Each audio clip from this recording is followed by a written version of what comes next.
Um, my question I was thinking today. Yeah. Um, it's like normally I have a pretty clear idea about like what I don't know. It's hard to explain. Like about what non-duality is, or maybe like what it might feel like to be enlightened or something. But today I was just thinking, I really don't know. Like, what would be the difference when you say boundlessness, experiencing everything, between what it's like for me to just be sitting here now? Like, how would it be any different? I don't know. I was just thinking about that. Yeah. That's really hard to explain. It's like trying to explain the taste of something, or to explain experiences. It's really complicated. It's basically the end of suffering, so it no longer feels like somebody's having an experience. It's not the end of pain and pleasure, and it's not it, it's not the end of pain and pleasure, and it's not the end of problems as such, but it's the end of somebody watching this and having an experience. Hello? Yeah, Oh, you're still there. yeah. I'm here. Sorry, I'm just trying to think about that. Okay, so, but how about like I know, I know that I still feel like a person a lot of the time, but right now. I don't feel like I am someone having an experience, so I still don't see how it's any different. Well, what do you feel like? I don't know really. Like, obviously, I can see everything around me that I can see. Sometimes I'm just doing things. I just do things without really thinking. If you know what I mean, things are just happening. Yeah. Yeah, but Also, right now, what's the experience? experience. Yeah. Um, Like, what's the sensations in the body? What's the experience of sitting there like? yeah. The experience is obviously a lot of it is visual. I can hear you. In my body, I suppose I feel like a bit. My stomach sometimes gets a bit of tension and stuff. I can feel that. When I put my attention into my body, I can then feel other things like my feet, my hands, sitting on the chair. Um, but yeah, no, my body feels all right. So The where experience. does your edge feel like it is? This is what I mean. I don't feel like I have an edge at the moment, really. Like, I don't know. I'm not sitting here thinking about myself talking to you. I'm Yeah. just sitting here talking to you. Yeah. Yeah. Yeah. I don't really know what to say to that. That's the experience then. Yeah. So, Um, but underneath your question, what are you asking? Are you asking if is it because you feel like you can't trust yourself, or you don't know? Like, where does that question come from? What are you looking for from the answer? um, well, okay, I wanted to ring in, because I've kind of been on this non-duality trail for a long time, and I've always felt like, I'm trying to get somewhere. Um, And I can't really either. I don't know. I don't understand why my urge is to ring in. But a lot of the time, when I know that you're doing a stream, or sometimes I just think, oh, I'd like to have a session with Lisa or something. So I guess yeah, maybe I am trying to get somewhere. But this is where I find But it really also hard to connect with you, Sam, because I feel like you're a little cut off from what you're feeling, yeah, from what the actual experience is in the body.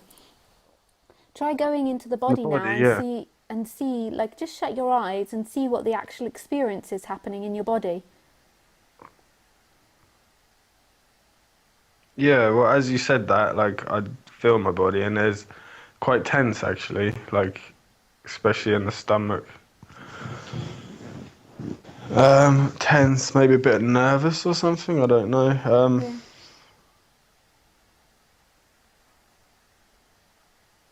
Um,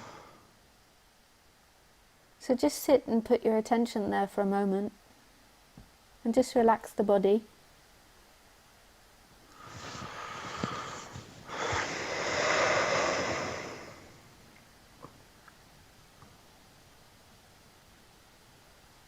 And then just see if you can ask yourself what it is that you really want.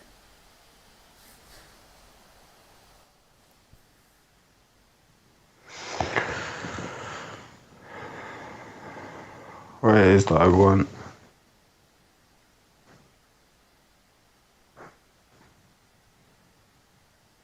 uh, Obviously, right now, I want to be talking to you, it seems like. But more long term, I'm not so sure, really. But not long term. Just go Yeah, back into the body and feel it again. Like go underneath yeah. wanting to talk to me. What feelings do you have underneath that? Like, so go deeper than wanting to talk to me. Yeah. There is a kind of, before I felt the tension and everything, there's a kind of a, it's kind of like nothing's there. That's the thing. Like, there's a bit of space. Hang on, let me think about the body as well. Um,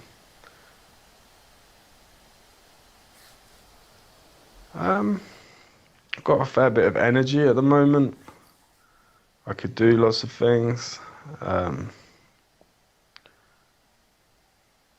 I guess, yeah, I wanna, maybe I've got this idea about getting rid of a sense of self and waking up, and I guess I'm kind of chasing that. And why do you want that?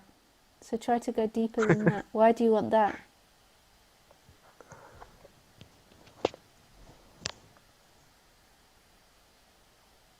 I can't feel it right now, but a lot of the time I have a lot of feelings about not liking myself, Yeah, things about myself, wanting to be different. yeah, So I guess it could be a kind of a way to escape what, yeah, how I feel about myself and want something else. yeah. Everything is about that, not just non-duality. And I'm not saying in any way that you should stop listening to non-duality. It's beautiful, the exploration of it, and it is the end of suffering. But everybody is seeking, everything that you do is about seeking what you fear you lack or don't have. Everything. Yeah, And so basically, everything you do, where it be the way you speak to people or the way you interact with people or listening to non-duality, it's all about adding to yourself because you feel like there's something you haven't got. And that doesn't mean not listening to non-duality or quitting this subject because you suddenly realize that you're doing it in order to get something to complete yourself. But the reason that you're interested is because it gives you something. So therefore you have this dislike for yourself. So therefore you want yourself to disappear. So my talks about there not being a sense of self suit you. yeah, And this is that makes sense. always so in everything. So in the lover you pick, the woman that you'll pick is what you lack. You don't actually love them. We say we love you and you complete me. Actually, the completing you is true because what you pick in a woman or what you pick in a partner or a friend is what you feel you don't have. There's also another part about smell, and there is this natural attraction, but it's often you pick someone that validates you and which has qualities which fulfill you in some way, which validate you in some way. It's everything, your job, everything is about that. And if you have low self-esteem, maybe you never go for a job in which you feel like you deserve because the job that you have validates that low self-esteem. Everything is about maintaining the sense of self when you're separate. There isn't any exception for that. Any exception. So if you were to just try and say, I listen to non-duality because I like it, there can be the resonance with it, which is an underlying thing where you resonate with non-duality and you remember yourself. There's moments where you remember yourself, but a lot of the time it will be because it adds something to you. You go away with something. You go away fulfilling something that you feel like you haven't got. So therefore, this is why now I've recently been talking a lot about pointing out feelings, because you can then feel, so the separate person, although it's a separate person, can feel what it's actually doing and understand its games. And through those games coming to light, those games begin to fade away. Because when you see that you're using an object to make you feel loved or make you feel special, then that object loses its attractiveness, because you also see that it makes you suffer and you see the downside of it. But it's not even you doing it, it just is. It just comes to light and it just gets cleared, just like, Khaleesi, when she realizes if she keeps chasing the rabbit, she gets told off by me, she eventually stops doing that. So when you see the pain that it brings by trying to validate yourself in the flow of things, and that it never works, so when this comes to light, the energy stops going there and stops trying to do it. When you secretly feel it's giving it to something to you, and you're not conscious of the dynamics, and you really feel like the lover or non-duality is giving you something, you as a person, then the game carries on. The idea is that non-duality totally disappears and that the lover disappears. And that's the end of seeking, when you're no longer in relationship to it. It doesn't mean you stop listening to non-duality, but it's just, it's not happening for you anymore. It's not giving you something in time anymore. So Yeah. when you go to your feelings, you really begin to understand the dynamics that are playing out and what you're looking for. But Yeah. this can be really painful at points, because when you do that, you then have to sit with the pain of feeling not good enough. So rather than going to get validation from someone or get love from someone, you have to actually sit with the pain of it. It just comes up and comes out of the body that you're not enough, you're not loved. You have that low self-esteem. Normally what we do is we're constantly trying to avoid admitting that. Even if we're doing something which validates that low self-esteem, we're doing it so we don't feel it, we don't think about it. Yeah. Um, so, um, how is there anything like?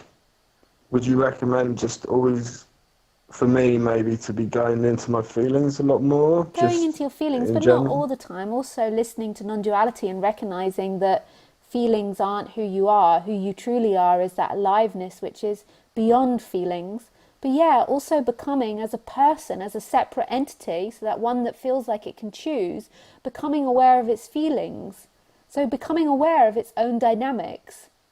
Because when you learn that something is burning you, then that energy will stop going there. And it's not you doing it, and it's not you waking up, but it's just like if you keep hitting your head on a low ceiling every day, then eventually, after doing it 10 times, you're just naturally, your body's going to duck every time it gets to that ceiling.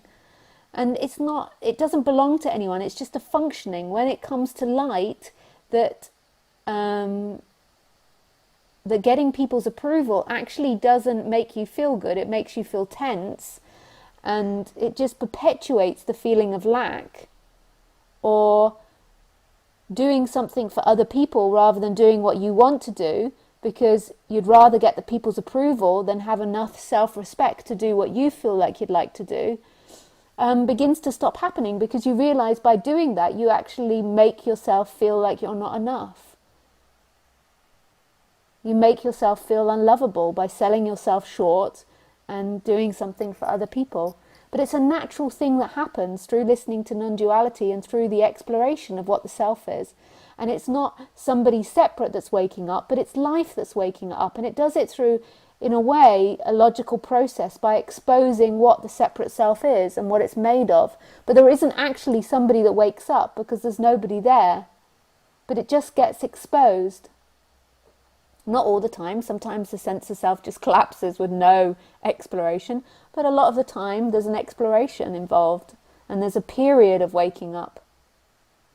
But then at the end, it's seen that nobody ever woke up. And that person that was deconstructed didn't deconstruct itself because it never existed. It was never a solid entity.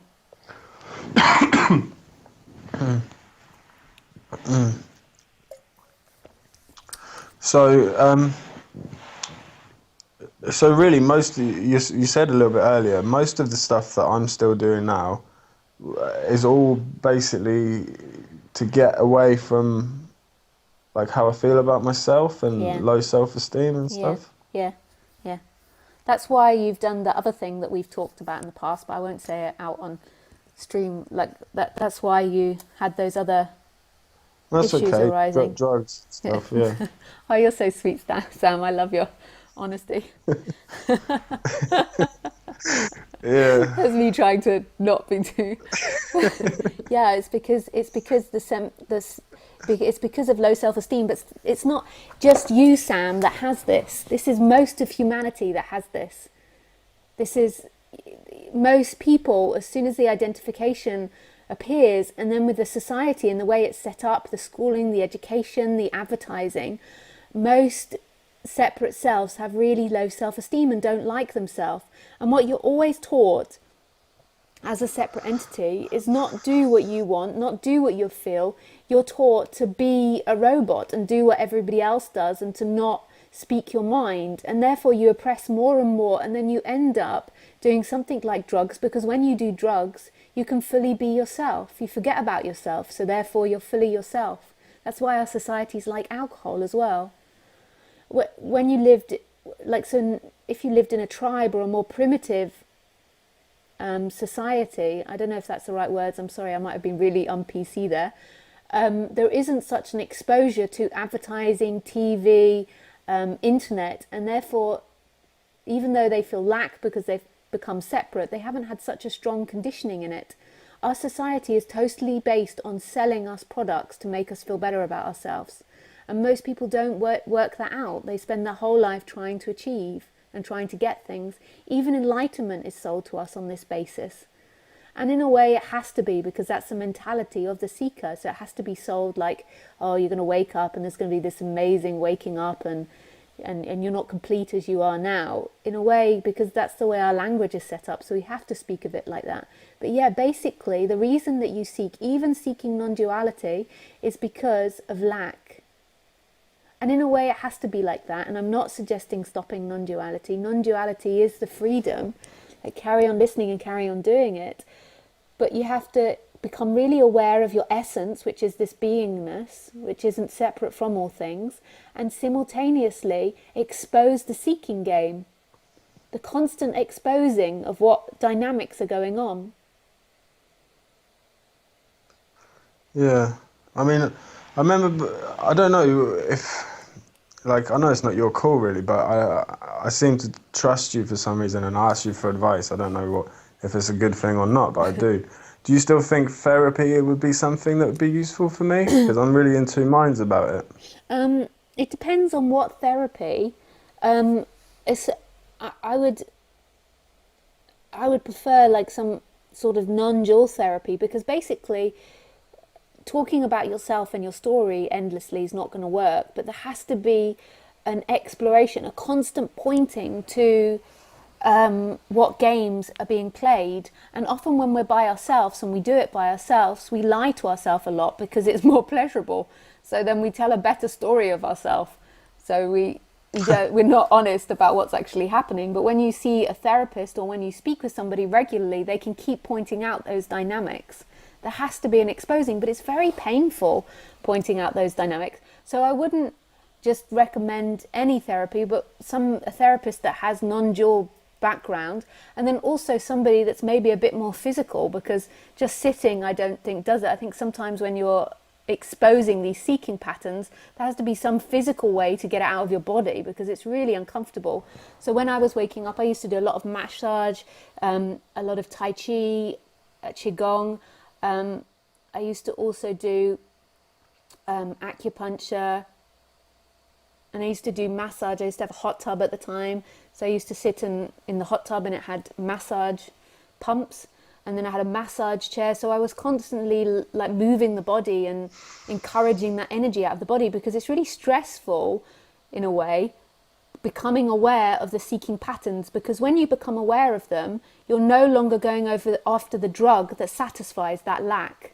So you're no longer going to get the love or get appreciation. So therefore you have to actually sit in the pain of the lack. Yeah. It's 'Cause, much easier if you feel not enough to just pick up a phone and talk to a friend and then feel better and feel validated by telling them your problems, or by talking about something that you both enjoy, or whatever it is. By relating, it just dissipates that energy. And more often than not, the body's going to keep choosing that. So that's why doing therapy is a good thing, or or even going on retreats, but keep exploring those dynamics. But also listening to that amness, because ultimately you're not your feelings.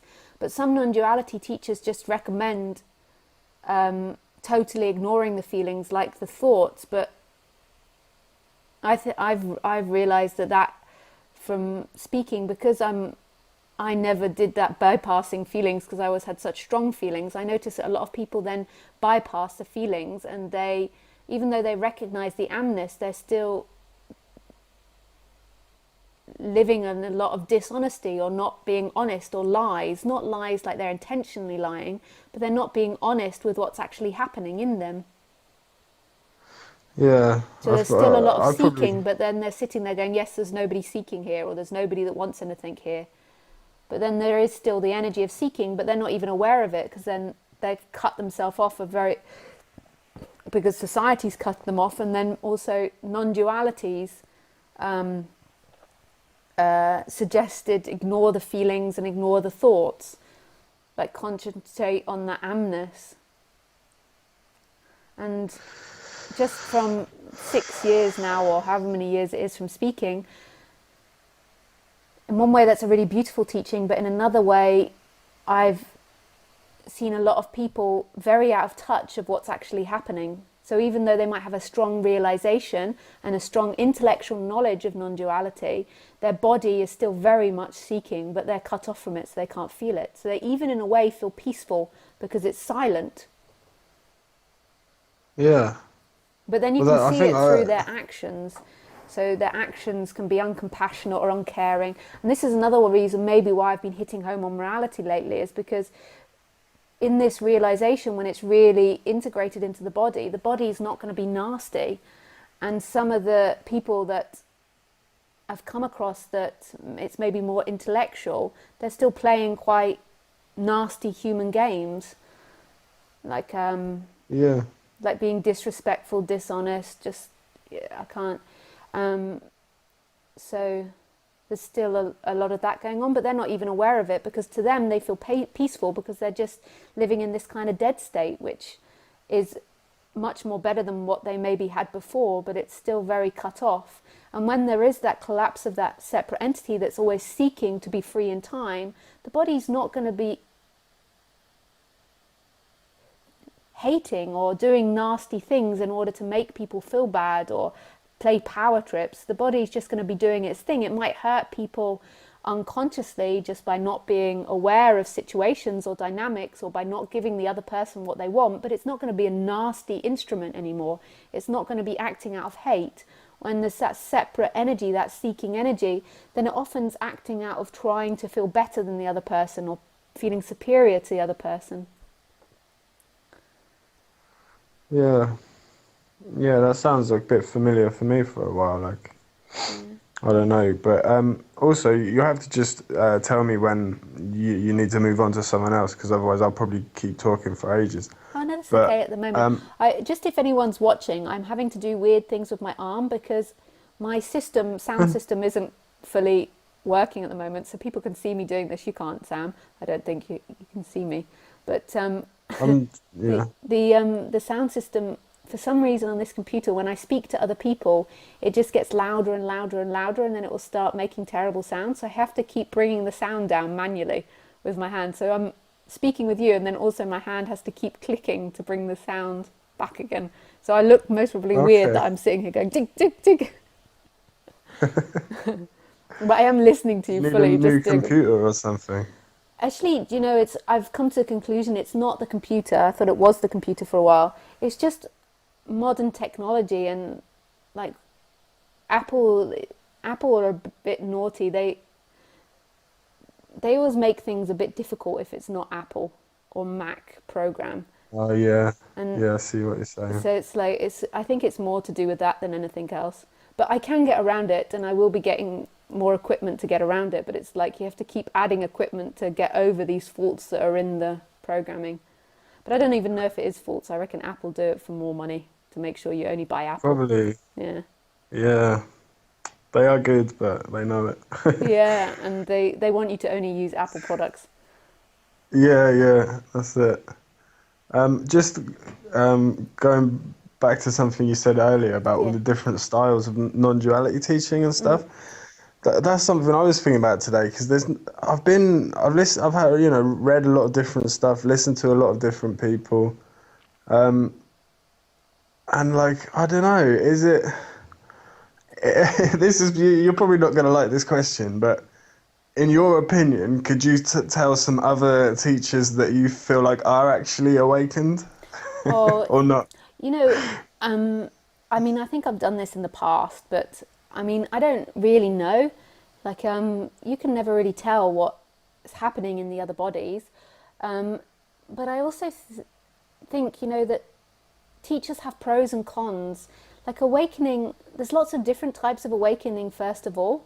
And then after the big awakenings, there's still processing that has to happen in the body. It's like the body has to catch up, and that might take whole lifetimes for the body to catch up with those energetic shifts. Um, and the most Okay. important thing that I think that there is that energetic shift from being someone to that stillness. But then the body still has to catch up with that. Like the body still might have karmas or old thought processes of being separate still acting out, which I have happening. So I still have the digesting of that in a bodily level. And I think that most teachers do, to be honest with you, even Ramana Maharshi. And I think that also there's a part to it where it never ends because the body picks up new conditionings and those have to kind of get released again. So I do think that that's a Yeah. never ending thing. But the most important part is this energetical shift. And some speakers actually haven't had that energetical shift, they've just understood it intellectually.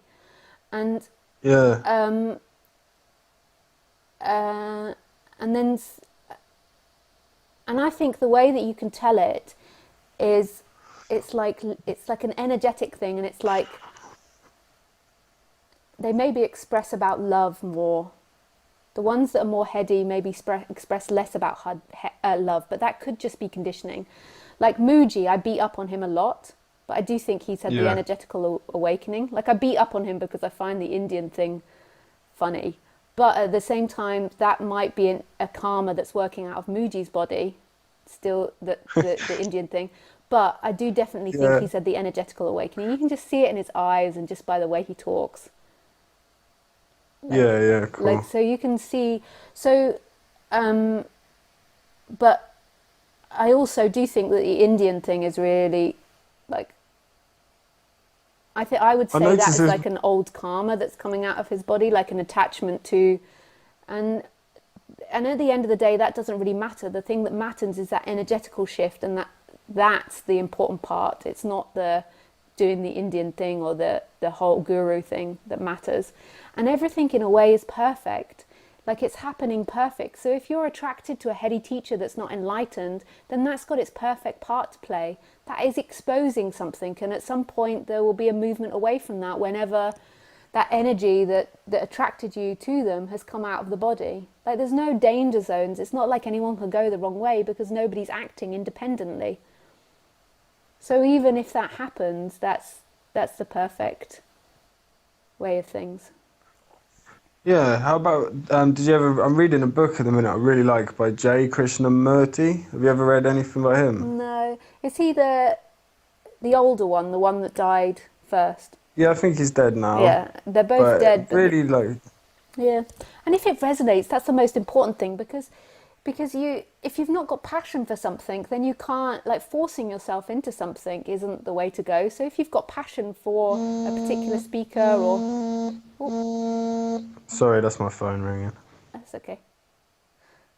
If you've got a passion for that way of speaking, then totally indulge it. I mean, you've got to go where the heart goes. That's what society's taught you. Is it's taught you the opposite. It's said, don't trust yourself, always trust someone else, and always follow your intellect. But if there's a passion for that speaker, then that's the way to go. And it doesn't matter if I say Yeah, they're rubbish or not rubbish. It doesn't, like, that doesn't matter, no, because that's it. it's got to be a following of that. But at the same time, there's got to always be an exposing of what's actually going on. So there has to be an exposing of those dynamics, and explore the dynamics and what you like and what you get from them. But at the same time, follow it. Like, any Yeah, exposure that's, to non-duality is better than none. I'm sorry, I'm a real fan of non-duality. yeah, yeah. It's really complicated. Like what you said about that even, non-duality goes away, but it doesn't go away because you can still keep listening to it, but it stops doing something for you. Yeah. I guess I have to know where the reasons why but who knows why I'm listening to it? Like I could be No, doing yeah. something else right now, Yeah, but and don't, I'm not. yeah, but don't go too intellectual about it. Go to the feelings. So go Right. into, like, don't think about it too much. Like, go into the feelings, and you don't need to work it out, and it doesn't need to be done now. Just gently over time, keep seeing and exploring what you feel. And don't make any Yeah. conclusions. Just in every moment, expose it again. Like, we try to make a conclusion of this is why I've done things, or this is why, and that's not really important. It's about in the moment exploring what's going on. And every time, in a way, it's afresh, rather than keep fixing it or in a certain way. Like, we sometimes get into this mentality of we've got to work ourselves out, and yourself is always changing. You just have got to expose what's going on now.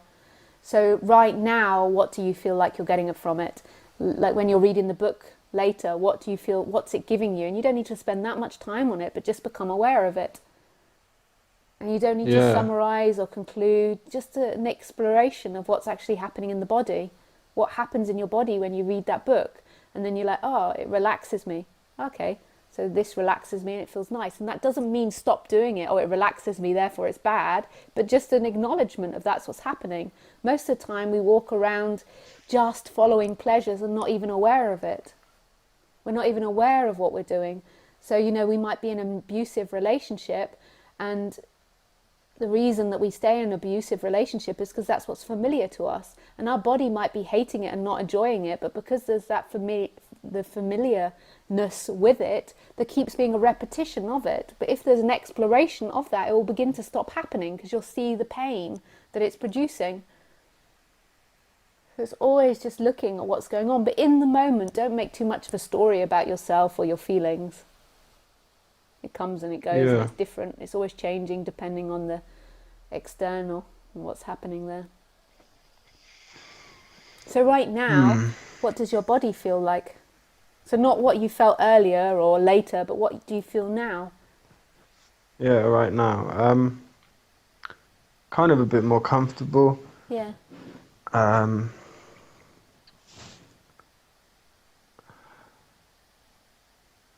Still a little bit of tension in my like stomach and below that as well. Like I don't know what's the word, bowel or something, Yeah. bladder. Yeah. Yeah. I mean that's the other thing. You see, I've always, especially when I was smoking and drinking and stuff, I've always got this pain almost in my neck. And I kind of have stopped feeling it over the years. I don't know. I don't know if it's been there all my life or what, but I'm always pretty much uncomfortable in my body, and so maybe I've just stopped trying to feel it. Yeah, totally. Totally. And the reason that you've become uncomfortable in your body, Sam, is because you went through this whole education system that made you sit, and you went through this whole conditioning as a child that made you do so many things you didn't want to do. So you just basically had to sit down and shut up, and the best thing that you could do was just cut off from what you're feeling in your body. You had so many years Yeah, of sitting in the classroom, sitting there being told what to do, not being able to play.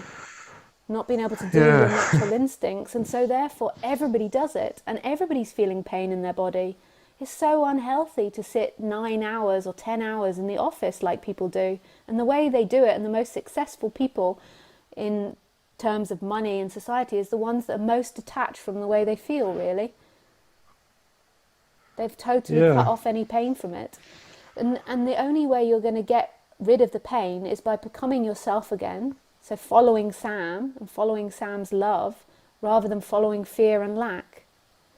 And the way that you go about doing that is firstly listening to non-duality and remembering who Sam truly is, which is that amness, and that everything comes from that amness. And then also exploring what the false Sam is doing, what the illusion is doing, what the taught Sam is doing, what the lackful and fearful Sam is doing, what it's trying to seek for, and becoming aware of those dynamics. And sitting through the Yeah. pain to an extent, acknowledging the pain in the body and allowing it to come to the surface rather than trying to cut it off. So the pain in the neck, just giving it attention. Yeah. I have this weird thing as well. It's just reminded me when you said that about feeling the pain.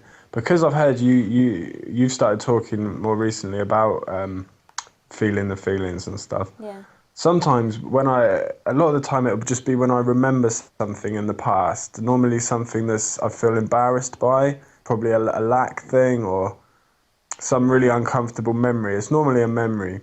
And like as I actually remember it, it kind of I try to feel the fear, but simultaneously to remembering it, as soon as it's remembered, I kind of sometimes I'll say something like making some noises and be like, oh well no, please no, or I'll just screw my face, and it's kind of like I don't know if that's blocking it off, but does it maybe make it harder to feel it because I'm kind of as soon as I'm feeling that uncomfortable feeling from the memory, I'm kind of I don't even know what I'm going to say, but I sometimes say things like, "Oh no, please no," or "Oh yeah, kill me now," or weird things like that. Do you know what I mean? yeah, yeah.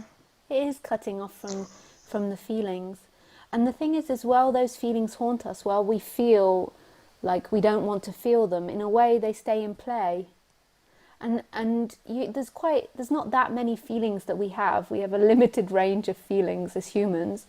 Um, and Yeah. basically, we never want to feel any of the negative ones. And because we don't want to feel any of the negative ones, say embarrassment or shame, we therefore cut them off. And what we do is we give ourselves an underlying anxiety by cutting them off, an underlying discomfort, which is just a hum. But what it does is it takes out the intensity of that feeling in the moment. Right. Yeah. How can I get more when it comes up? Get deeply into it, or is that something Yeah, like what with therapy and that? therapy or certain therapists. I mean, a lot of therapists aren't aware of this subject, and then I think therapy is kind of pointless. But they've got to have a bit of awareness of this subject. Yeah, But there's a good one I could use, I think. yeah, and so you can have somebody leading you, but also if by yourself, when that discomfort comes up, so say if you're in a room full of people and you feel shame or embarrassment, if you could just go to another room or go to the toilet and just give yourself 5 minutes and locate where you feel that in the body and sort of like encourage it, like almost Yeah, I've heard you say this like before. encourage it. Now this isn't for everybody, and like this is what I'm expressing to Sam now. This is why I say it to everyone else, because if you've been repressing your feelings for a long time, then you might need to do it in a safe environment and do it in a therapeutic environment. But if you feel like you can, so if you feel this shame, just let it come up and like flood your body so you feel it all over your body. And then it's in a way, it's like coming out. So when birds or animals feel stressed, they often have like a way of releasing it. So Khaleesi, after she's had a bit of a to do, although I really can't speak badly about her behaviour anymore, she's very good, but today a few times in the market she had a little bit of a growl at some dogs, and often what she does afterwards is she sort of shakes it off, like the body shakes, or she yawns, like she yawns it out. So when you're doing this, it's like bring it up to the max and just let it come up to the max, and any thoughts that you think about it aren't true. But obviously, if you've not felt your feelings for a very long time, then you might need to not do it at a party, but do it in your own room and give yourself quite a few hours to Yeah. sort of relax and have music, and because it can Okay, be so quite maybe do it as intense, a thing. or do Yeah. it in therapy with someone, because when you've been cut off for so many years, if you then suddenly have a feeling, an intense feeling again, it can be overwhelming or shocking for people, because they are overwhelming feelings. But I really love my feelings now. They're like colour. Yeah. Yeah. Yeah, because maybe I need to make more of a thing of it, like plan to do it, because I've been trying to catch the feelings as they come up, and it's only for that. Like, I don't, it seems like maybe you're right. I'm cut off. I don't have that many bad feelings apart from that underlying constant Yeah. uncomfortableness. When you come up, like really intense, Then, strong feelings, I try and catch them then. But like I said, I'll make a noise or something, yeah. and then I'll then as soon as I've done that, it's like the feeling's gone, and I'll try and think about it again, but it's gone, if you know what I mean. Yeah. You could spend time like evoking a memory that makes you feel really uncomfortable, but sometimes it's good to Yeah, let life do it, like to let life put you in a very uncomfortable situation, like in the sense of in yeah, relationships or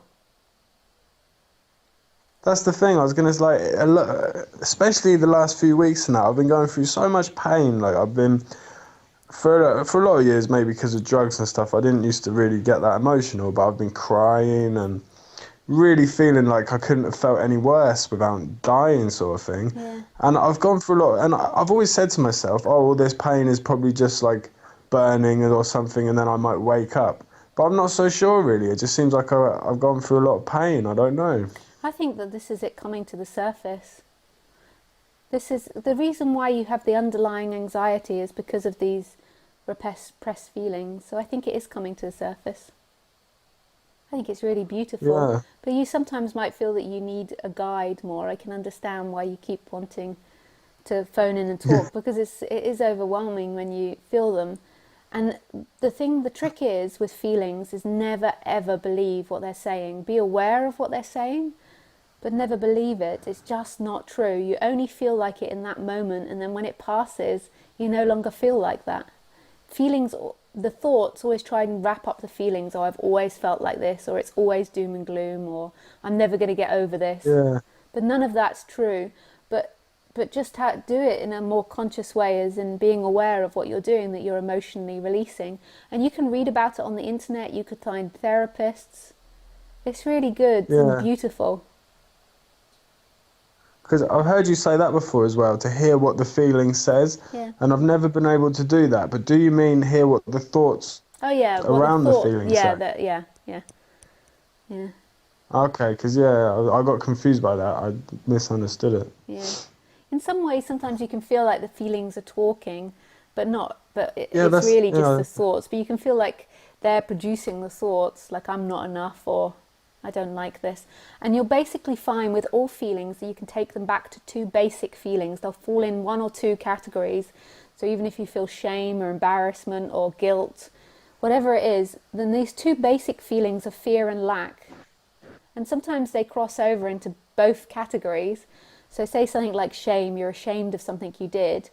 That comes from that you are somebody, first of all, so that you are something, and that somebody that you are is not enough, and in comparison to other people it's done something bad and shameful. So it thinks of an action, and then it uses that action to feel like it's very low and that nobody else likes it. And this isn't even conscious, this thought process, but that's what the feeling's very quickly doing. So you have all these other people that are looking down on you, and then you feel ashamed of what you've done. But the separate self has imagined both realities. It's imagined you that feels shameful for something it's done in comparison to others. And shame can, not really shame, but there are still feelings that arise, like I can feel embarrassed, say if I'm doing a talk and then at the end of the talk I look down, this has happened before, and I realise my trousers are undone, and I'm like, nobody told me. Like, and then suddenly your yeah, cheeks go. So these sort of feelings can happen, but what happens when you're separate is it lasts, and then often you try to repress that, and then what it ends up being is an underlying just dis-ease all the time. So you feel these feelings, like Yeah. actions that you've done that you feel shameful for, and they kind of last. It kind of makes up your sense of self. So therefore, you're always trying to avoid being ashamed or doing anything shameful. So then you're always hindering your natural flow. You're always pulling back from your natural flow Yeah. because you're afraid of that feeling. Like before, I'd have never been Yeah. able to do these talks on the internet. I'd have been way too self-conscious and embarrassed and what would people think, and I'd just have so much feeling around it. Whereas now it's just the way it is. That's what Lisa does. Doesn't really get much energy. Yeah. You wouldn't have been able to do them, you don't think? No, I'm actually, my natural personality is a bit hermit and introvert. I know I don't seem like that, but that's because life requires me to be an extrovert when I'm doing these talks, and it just does that. But it's Yeah. not actually its natural inclination. And Okay. and and before, when I was identified, I had a strong aversion of doing anything like this. And I always wanted to, my role wanted to play submissive. So I wanted to be led by someone else. I wanted to have someone save me. That was the Lisa role. Or I wanted to be the saver, but it was like in relationship, I never wanted to be the person that saved people. I wanted to be saved. I wanted to save animals. In a way, I Yeah. did want to save other people because you're kind of playing both roles in your imagination, but mostly I was identified with being saved. So Okay. it wasn't, it just wouldn't be my personality to do this sort of thing at all.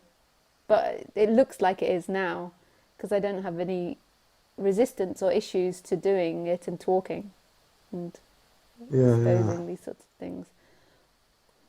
So when you were getting into non-duality, it was the same for you, really. You just wanted to get away from something as well. Yeah, totally. Totally. I mean, I was an addict as well. I was bulimic, but Yeah. bulimia they consider more of an addiction than the other eating disorders, so it falls more in line with alcoholism, from what I understand, or what they had, what their knowledge was 15 years or 16 or 17 years ago.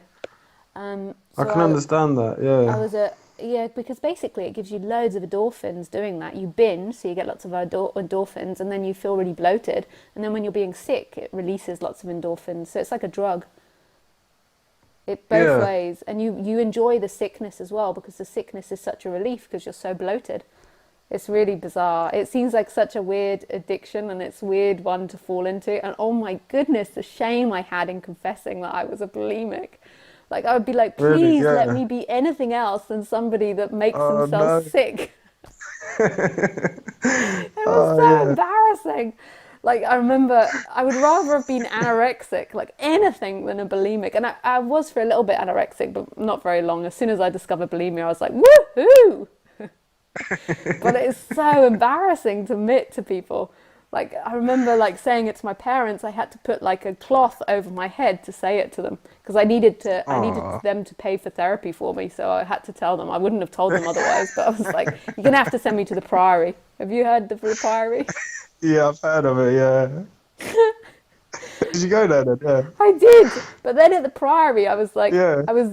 I really wanted therapy, but they just put me on but it coincided with me leaving home, and so when I left home, it broke the habit of doing it. And then when I Yeah. went to the Priory, because I'd broken the habit from leaving home and the change of environment and dynamics,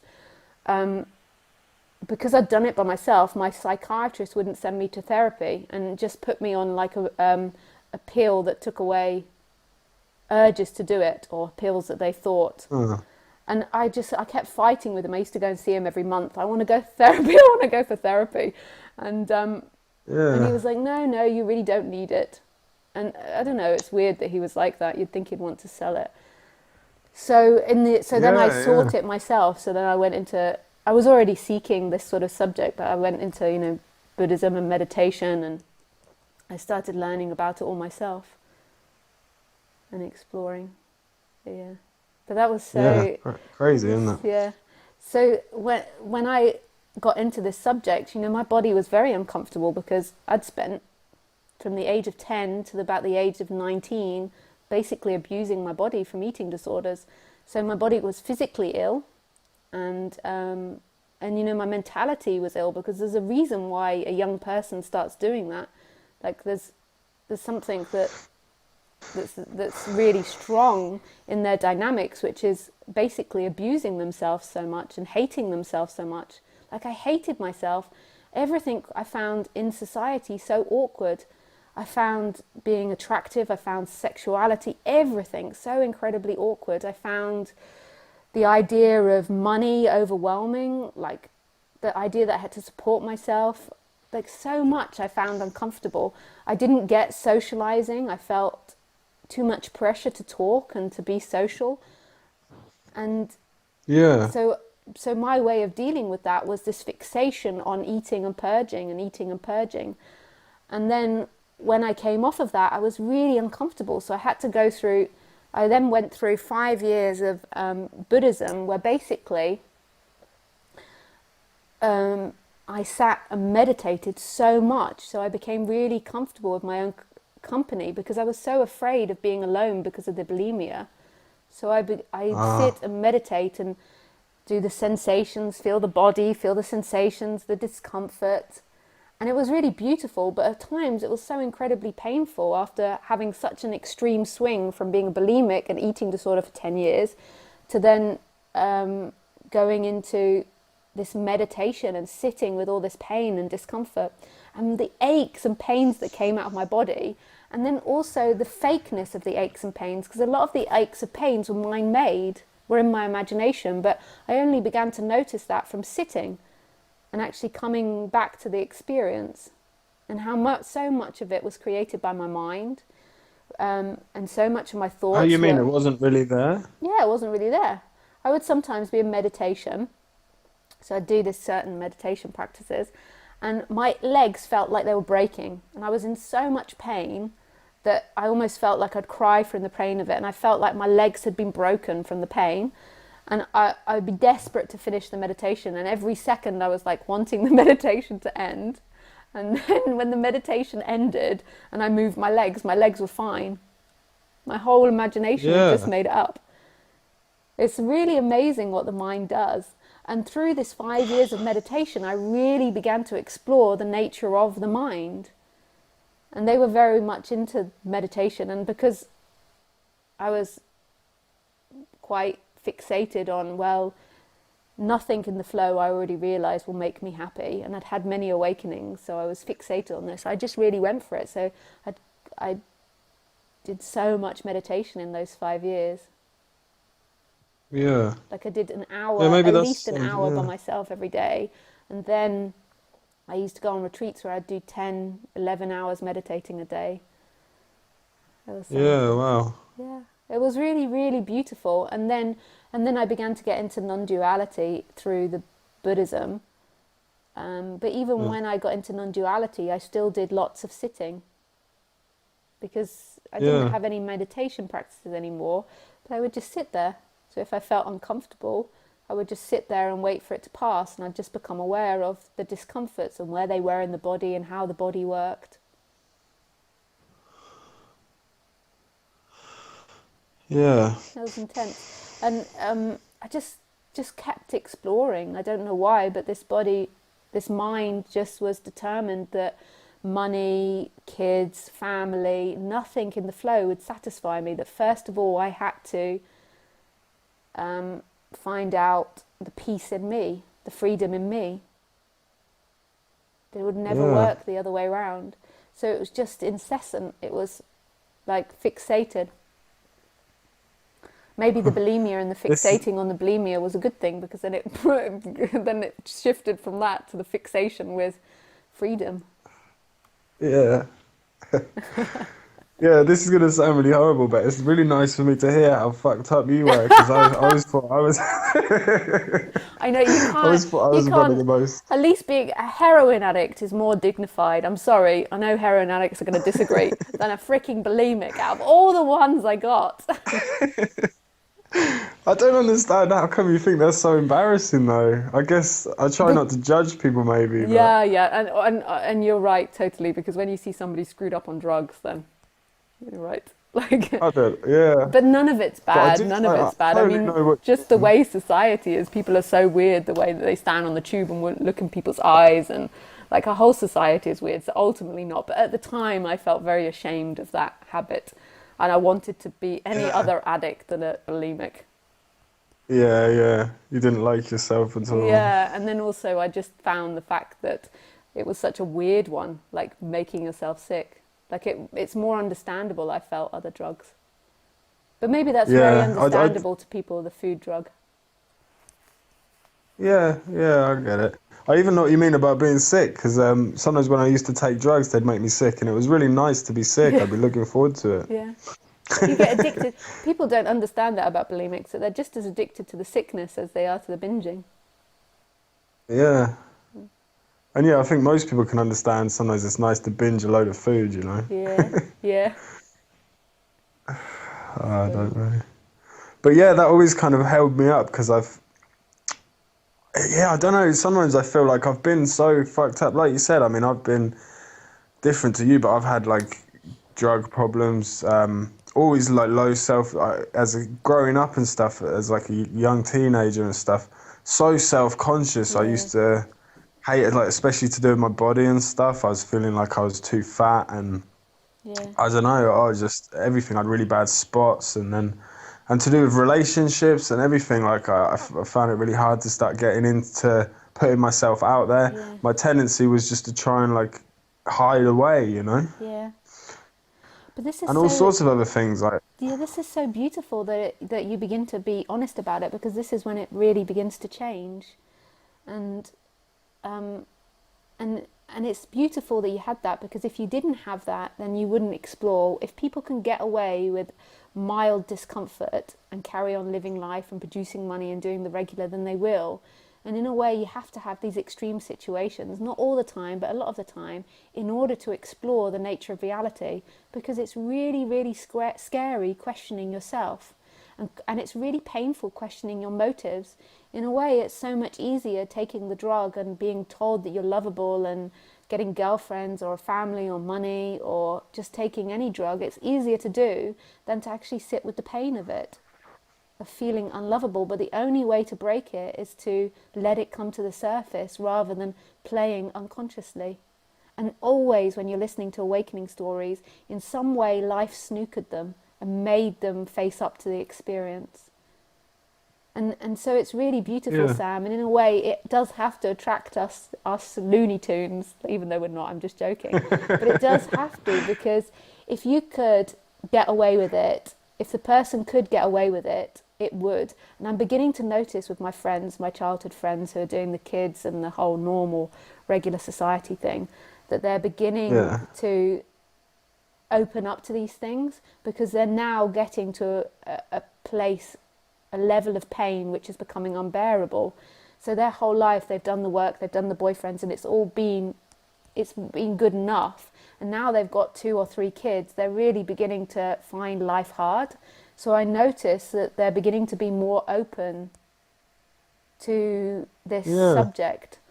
But because they maybe had higher self-esteem, or they had a more balanced sense of self when they were younger, they didn't question it. But I notice now, particularly that they've got onto their second or third kid, that they're really beginning to yeah, find that hard. I can imagine it's really hard. And so therefore they're beginning to explore outside the box. yeah. So maybe we were lucky to be Screwed so up fucked up in younger. the first place. Yeah, It happened in fast forward for us. yeah, Yeah. In a way, yeah. I That's mean, it. in a way, I think that has an element of truth to it, because it made us really aware of what this was. It made us question what this was. Whereas Yeah, if you can get away with not questioning what this is and feeling good enough, then the person will, because it's too much to question what's actually yeah. going I on. guess if I'd have felt better, I'd have never started looking into all this. I don't know. Never, yeah. Yeah. Nice, Sam. It's funny because I wrote that to Nice. you on Skype yesterday about the conversations, and now it feels like there's been a break and we really connected in the conversation. Isn't that really Oh, that's nice. sweet? Yeah, It really felt like a that's nice connection. I think we've talked for a long time as well. yeah. I think so. Yeah, yeah. I think also I'm not sure, but my thinking is maybe because when I used to always ring up, apart from the first one or two times I'd rung up, it was when I was smoking weed every day. So that probably doesn't help me to really listen and connect, you know. Yeah, yeah. Because But now I feel like it's, my mind's a lot clearer. yeah, yeah. That's most probably it as well. It really felt like we connected this time when we spoke. So nice. Yeah, that's really, really nice to talk. Thanks, Yeah. Lisa. Oh, thanks, Sam. It was really lovely to talk. Thank Can you. I just say one last thing as well to anyone? If there's anyone listening, there's probably not in Norfolk, England, or knows someone in Norfolk, England that might be interested in non-duality. I'd be interested to get in touch with them because I can't find anyone around here that is interested, you know? Oh, nice. There was a young woman that I knew a few years ago that used to come to my talks, but I've lost contact with her now. But yeah, that's really nice. And they can write to me and I'll put them in contact with Sam. Yeah, Nice. cool. Thank you. All right. Thanks, Sam. Thanks. All right, Lisa. Yeah. Bye. Bye. Bye. What a nice conversation.